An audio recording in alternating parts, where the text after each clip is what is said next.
در نرم افزار ArcGIS پرو برای ذخیره سازی پروژه ها و انتقال راحت تر اونها از یک سیستم به یک سیستم دیگه این هست که بیایم از قابلیت پکیج استفاده کنیم. اما نکته‌ای که وجود داره این هست که در نرم افزار ArcGIS پرو علاوه بر این که مثل ArcMap ما میتونیم مپ پکیج رو بسازیم، میتونیم از قابلیت‌های دیگه هم کمک بگیریم.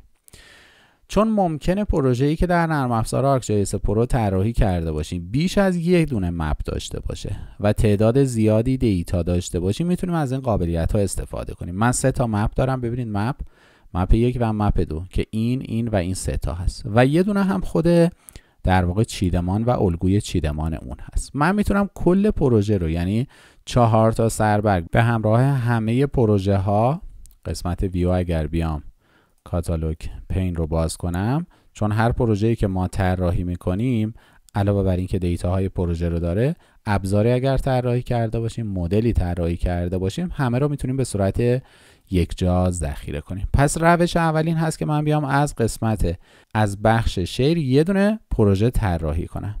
پراجکت رو میزنم، مسیر ذخیره تعریف میکنم با فرمت پیشفرضی که برای ما میسازه PPKX هست. این کامل ترین فرمتی هست که میتونیم برای ذخیره سازی پروژه ازش استفاده کنیم. یه دونه تک فایل به شما میده که همه اطلاعات داخلش هست. من یه انالایز میزنم، اگر خطایی نداشته باشه میتونیم به راحتی پکیجمون رو بسازیم. این گزینه اول.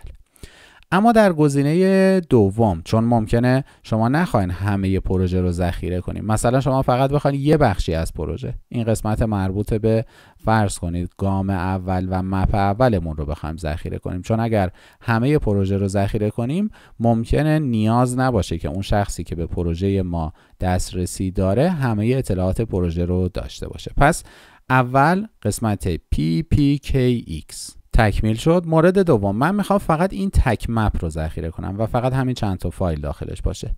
میام قسمت مپم رو انتخاب میکنم، بخش کانتنت، روی مپ که کلیک راست کنید، گزینه سیو از مپ فایل رو که بزنید، فرمتی که این بار برای شما میسازه مپ ایکس هست. این نکته دوم، بیا ذخیرش کن داخل دسکتاپ، سیو رو بزن، این فایل هم برای ما ذخیره میشه. اما روش سوم و مورد سومی که نیاز دارین این هست که ممکنه بخواین از قسمت لیاوت فقط همین چارچوب، یعنی فقط الگو رو داشته باشین. کاری که میکنیم توی قسمت کانتنت، بعد از اینکه لیاوت رو انتخاب کردین، اینجا من روی لیاوت هم کلیک راست میکنم، گزینه سیو از لیاوت فایل رو انتخاب میکنیم. فقط این الگو و چارچوب و تمپلیت مربوط به این چیدمان رو برای من ذخیره میکنه. سیو رو بزن که ذخیره بشه.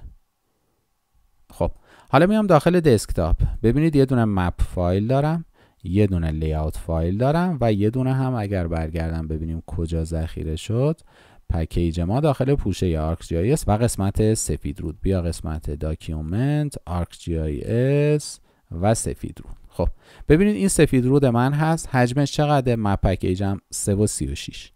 بیا داخل دسکتاپ، مپ من حجمش چقدر؟ 130 کیلوبایت و لیاوت هم حجمش چقدر؟ 1.2 مگابایت. پس هر کدوم متناسب با حجم اطلاعات و دیتا هایی که در داخل نوع پروژه هست میتونین ازش استفاده کنین.